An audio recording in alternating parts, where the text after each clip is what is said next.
Welcome to When One Thing Leads to Another, a podcast that takes you freewheeling down the great internet rabbit hole of trivia. Each week we pick a starting point, and then who knows where all the twists, turns and tangents will take us. But we'll be sure to unearth a treasure trove of frivolous facts that will be as fascinating as they are, well, useless. When One Thing Leads to Another is produced and presented by us, Helen and Bill Rich. Our theme music is by Justin Mitchell. This is episode 12. Bob. So, I was talking to my mum the other day and she was raving about Bob Mortimer's autobiography. I wondered what all the racket was about. Yeah.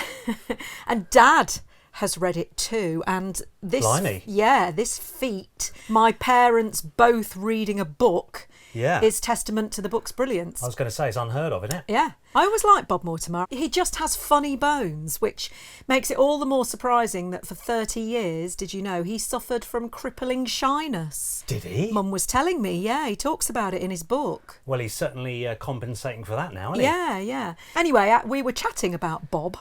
And I was reminded of another of my favourite incongruous celebrity stories, like Gino D'Acampo burgling Paul Young's house and doing time for it.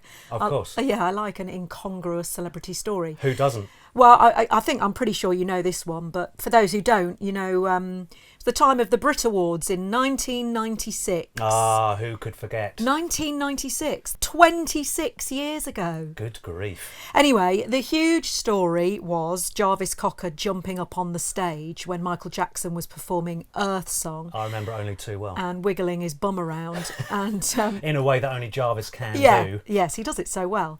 And when Jarvis was arrested and carted off to the police station, Bob Mortimer went with him and sort of represented him in his capacity as a solicitor, which he used to be before finding fame as one half of a comedy double act. Yes. I read a really good article, actually, about the whole event. At that time, record labels took it in turns to organise the Brit Awards. Oh, right. Yeah, and that year it was Sony's turn. And lots of people thought it was essentially a Jacko event because he was their artist. Right. Masquerading as an awards show. So there was growing unrest as the show went on and it became more apparent it was being hijacked by Jacko. And the turning point was his messianic performance whereby he was lofted into the air by a cherry picker to anoint and save the poor people in rags below. Yeah, he didn't suffer from shyness, did he, old Jacko? Certainly not on that performance. No, he certainly didn't. And apparently Jarvis was goaded on. He was sitting at the Island Records table. I think they had 3 tables there. Okay. And he was goaded on by Candida Doyle, who was the keyboardist with Pulp. Okay. And so up he went. And apparently Tricky got up and followed him. And then he was followed by Mushroom from Massive Attack. But they got stopped by bouncers. So it could have been quite the affair had they have got up onto the stage as well. Anyway, Jarvis did the bum waving and was quickly chased off by Jacko's dancers come bodyguards. His fleeing was described as geography teacher cutting through the assembly hall. You could just picture it, can't you? And then, of course, bedlam ensued. There was an allegation that he'd injured one of the child dancers as he fled the stage. Oh, yes. So that's why the police got involved. And Mark Marott was Island's managing director at the time, and he said he got backstage in time to see Cocker being put into a police van and carted off.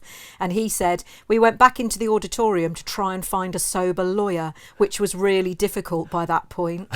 He says, and they managed to locate John Statham, a lawyer who volunteered to help, and also Bob Mortimer, as he and Vic Reeves had been on one of Island's tables that year too. Right. And with the caveat that he was a qualified conveyancing lawyer, Mortimer said he'd come along and try and help.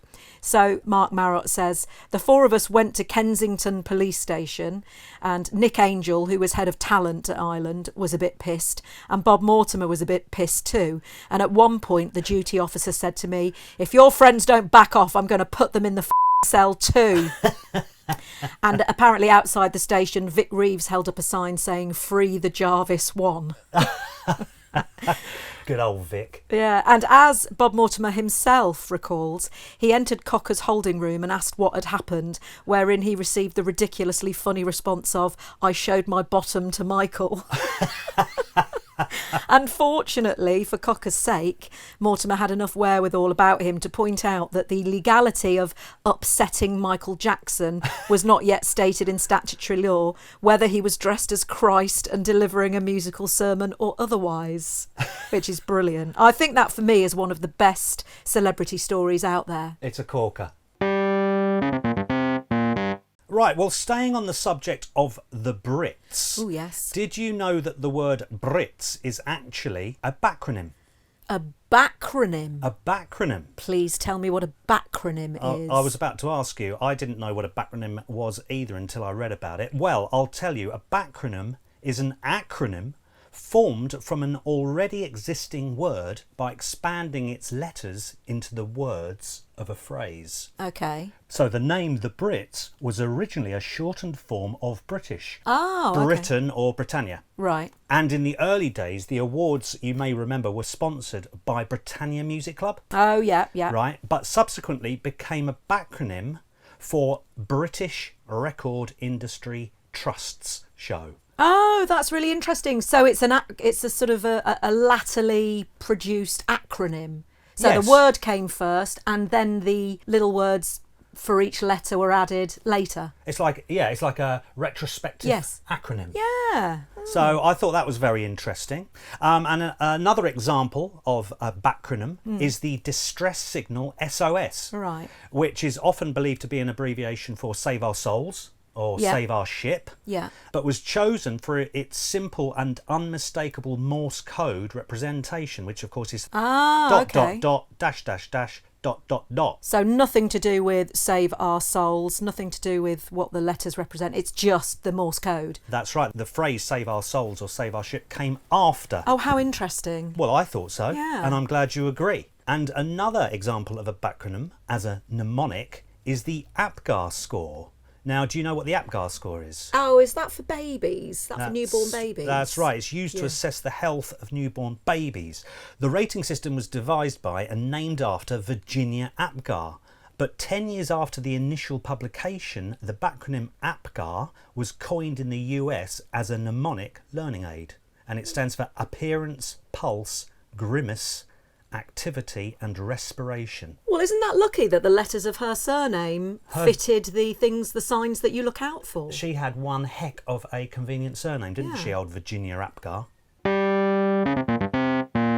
Anyway, going back to the subject of the Brits, I then took a look at other notable Brits moments. I'm sure you can remember some of which yourself. there are quite a few, aren't there? Yes, of course. The first one that came to my mind was the Sam Fox and Mick Fleetwood debacle. The absolute disaster car crash that was, They had a terrible time, didn't they? That was 1989. And also Andy Bell and Boy George embrace. They had a kiss. Oh, don't remember that. Which received rapturous applause.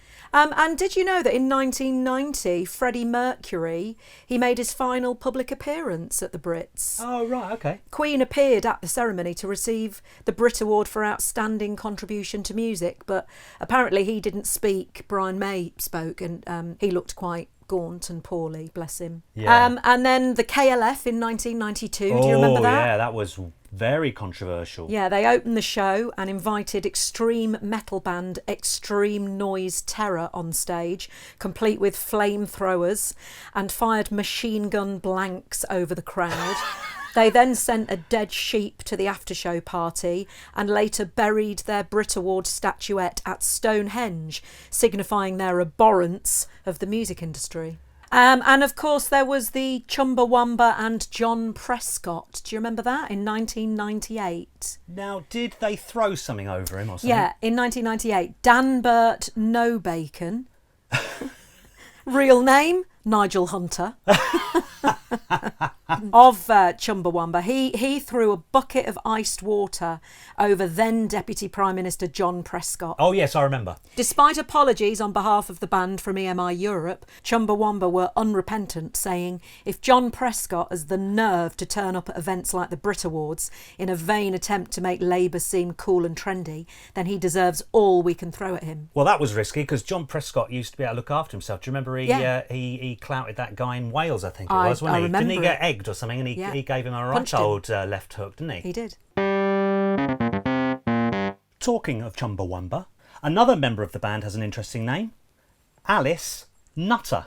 Alice Nutter? Yeah, Alice Nutter. Now, in 1998, Nutter appeared on the American political talk show Politically Incorrect and advised fans of their music who could not afford to buy their CDs to steal them from large chains such as HMV and Virgin.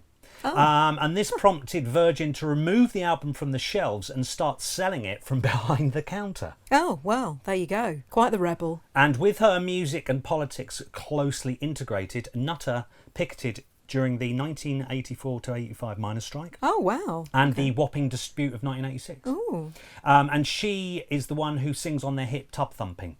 Oh, Danny boy. What, that bit? That bit, exactly right, yeah. And she actually changed her name by deed poll to Alice Nutter, feeling an affinity to the woman accused and hanged as a result of the 17th century Pendle witch hunt. Now, do you know much about the Pendle witches? I don't. Well, I don't know the details. I mean, I know obviously there were loads of... That was rife, wasn't it? It was rife. It was all... 17th century. It was all the rage back then, wasn't it? Yeah, the trials of the Pendle witches in 1612 are among the most famous witch trials in English history and some of the best recorded of the 17th century. Many of the allegations made in the Pendle witch trials resulted from members of two families, the Demdike and the Chattox families, making accusations against each other. And historian John Swain has said that the outbreaks of witchcraft in and around Pendle demonstrate the extent to which people could make a living by either posing as a witch or by accusing or threatening to accuse others of being a witch. Oh, yes, because there was a lot of healing going on, wasn't there, in those days? So if you were healing people, you know, sort of natural remedies and all of that, and so you were... That was not looked on particularly kindly. Yeah, and the 12 accused in these trials lived in the same area surrounding Pendle Hill in Lancashire and were charged with the murders of 10 people by the use of witchcraft. And one of the accused died in prison. And of the 11 who went to trial, 9 women and 2 men, 10 were found guilty and executed by hanging. Alice Nutter being among them. And one was found not guilty. Oh, lucky her. Lucky her indeed. Most of them were hanged at Gallows Hill in Lancaster, but one of them was hanged at Knavesmire, which is the present site of York Racecourse. Oh, all these people having a lovely jolly day out, and that's where people got hanged. Yeah. Wow. How about that? And do you know who else was hanged there? Ooh. A famous hangee. No, I don't know. Dick Turpin, no less. Oh, Dick Turpin. Yeah. Now, you will know that he is described as a highwayman, and his exploits have been very much romanticised. Yes, but he wasn't actually a very nice person, was he? Because I remember reading a few articles about him last year. He was quite the rogue. No, he wasn't very nice at all. He was in a gang called the Essex Gang, who would burgle houses. And there were supposedly beatings and rape were involved. Yeah. So not the dandy highwayman at all. Yeah. A nasty rogue Yeah, by the sounds of he it. was. Yeah, it's interesting, isn't it, how as the centuries have rolled on, he's been painted to be this... Yeah, eulogised as a hero, yeah. yeah. He is also supposed to have accidentally shot and killed his fellow highwayman by the name of Matthew King. Okay. And Turpin quickly fled the scene. Poor old Matthew King took a week to die and called Turpin a coward. And this is according to Richard Bayes, who was the landlord of the Green Man pub in Leytonstone, no less, in East London, and was there the night of the shooting. Okay. Turpin was eventually caught after he got a bit drunk and impulsively shot another man's gamecock. Yes, I remember reading that. After all it's like getting old Al Capone on tax evasion. After all the things he did, and then they eventually got him by just being a bit drunk and, shooting a gamecock. Is it wrong to find that amusing? Anyway, Turpin was living under an alias, calling himself John Palmer at the time, but got caught out when he wrote a letter to his brother-in-law while in prison.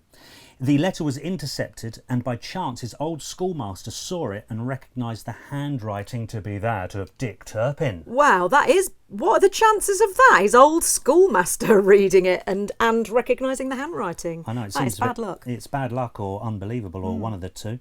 And on the day of his hanging, Turpin hired 5 mourners, and he even bought a new coat and shoes for the event. Yeah, he had quite the ego, didn't he? Imagine paying 5 people to come to your funeral and cry and weep and wail and moan. I've gone right off Dick Turpin. Yeah. I'm glad we've been talking about Dick Turpin, actually, because it means that I get to move on to one of my specialist subjects. Oh yeah, what's that then? Well, the controversial character has been portrayed in many films and TV shows, including one of my favourite genres of film, the carry-on film. Oh yes. Carry On Dick, 1974. Of course, yes. During the old lockdown there, you got the entire series of carry-on films and we watched pretty much the whole damn lot, didn't we? I loved it, and I think it's about time to start back at the beginning and go through them all again. Yeah, and then we'd have a lengthy discussion on the merits and the non-merits of each film. I miss those days. Great days indeed. Well, Carry On Dick, did you know, marked the end of an era for the series of films. It featured the last appearances of Sid James. Oh, right, okay. Yeah, he'd done 19 appearances in the series. Okay. Hattie Jakes. Oh, wow, okay. Yeah, who'd done 14 appearances. And Barbara Windsor, who'd been in 9. Wow, okay. So this was really the end of an era, as you say. Very much, yeah. Some big hitters going out there. Sid James, of course, played Dick Turpin, who is terrorising the village of Upper Denshire. Oh, very good. And the screenplay was written by Talbot Rothwell. Talbot Rothwell? Yeah, who wrote screenplays for several Carry On films, including Carry On Cleo. And in April 2007, Rothwell's line, "Infamy, infamy, they've all got it in for me." Classic. Remember it, delivered by Kenneth Williams in Carry On Cleo. That was voted the greatest one-liner in movie history by 1,000 comedy writers, actors, impresarios and members of the public for the launch of Sky Movies' comedy channel. I think it's a deserved winner. Yeah, but actually, Rothwell borrowed the line with permission from Frank Muir and Dennis Norden. Oh, Frank Muir. Yeah, they had used it on their radio show Take It From Here in the 1950s, and they'd used the line and thought it had been forgotten about, so were only too happy when Rothwell called Dennis Norden to ask him if he could use it. Well, that is an absolute golden fact. You remember Carry On Cleo, don't you, with old Amanda Barry in... Absolutely, I remember it with great fondness. Yes, in her bath of milk. But do you remember the slave auction scene with Warren Mitchell, actually? He's the... Yes, Warren Mitchell, who went on to play Alf Garnett, yeah. That's right, yeah. And the slave auction takes place at Marcus et Spensius. And Warren Mitchell's character is Spensius, and his brother is Marcus. They just loved cramming in the gags on the old Carry On films, didn't they? Yeah, well, I've got a great little story about that scene. The owners of the British department store, Marks and Spencer, were alerted to a send-up of their store's name, Marcus and Spensius, and associated use of the store's colours, green and gold, and they called their lawyers. Legal action was averted when it was explained that no slight against the store was intended, and the owners settled for an apology and a letter of explanation to be sent to a leading newspaper. Good grief, they really did not have a sense of humour about it at all then. Yeah, well, this idea was later dropped, however, and the incident forgotten. Oh, that's big of a minute. But an alternate explanation also exists for the Marks and Spencer send-up. Okay. And this one I slightly prefer. Okay. It was that Marks and Spencer were in on the gag from the beginning, sort of. Right. Star Sid James had run up quite a bit of a gambling debt and happened to mention it at a party to somebody who was quite high up in the company. A bet was apparently made that if the next Carry On film could name drop the company into a script, then he would clear the debt. Wow. And Sid apparently pleaded with the producer to either raise his pay or at least put a gag in about the company somewhere to honour the deal. Aware that Sid was a big part of the movie, the producer Peter Rogers asked scriptwriter Talbot Rothwell to see what he could do. Rothwell rewrote the scene of the slave auction to include the Marcus et Spensius joke, and it was filmed as such. Although the board of Marks and Spencer were not aware of this and had objected to not being informed, the executive involved admitted he had said it partly as a joke and was surprised it had been taken seriously. And the matter was supposedly cleared up before the film was released, when the chief executive and some of the board were invited to a private screening in London alongside rank and Odeon executives, and they loved the film.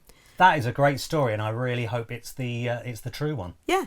And Sid would get into trouble several years later for promising product placement in another one of his films, Carry On Again, Doctor, 1968, and was probably the only member of the Carry On team who was considered so indispensable that it was tolerated. We'll have to watch Carry On Again, Doctor, and see if we can work out what the product placement is. Let's do it.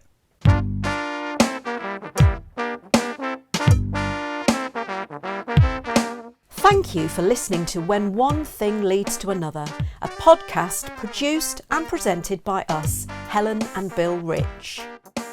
If you've enjoyed this episode, then please rate and review us on wherever you get your podcasts. And don't forget to subscribe, and that way you'll never miss an episode.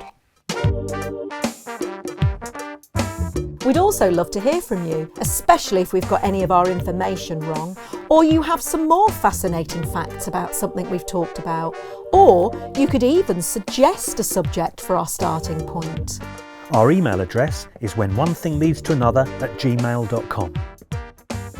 A massive thank you to Justin Mitchell for letting us use his music as our theme song. It's a track called Homo Erectus, taken from his fantastical album called The Garden of Earthly Delights, which is available to buy from bandcamp.com. Thanks also to Acast for hosting us. Join us next week for another episode of When One Thing Leads to Another. Please note that all facts have been found on the internet and therefore we cannot vouch for their veracity.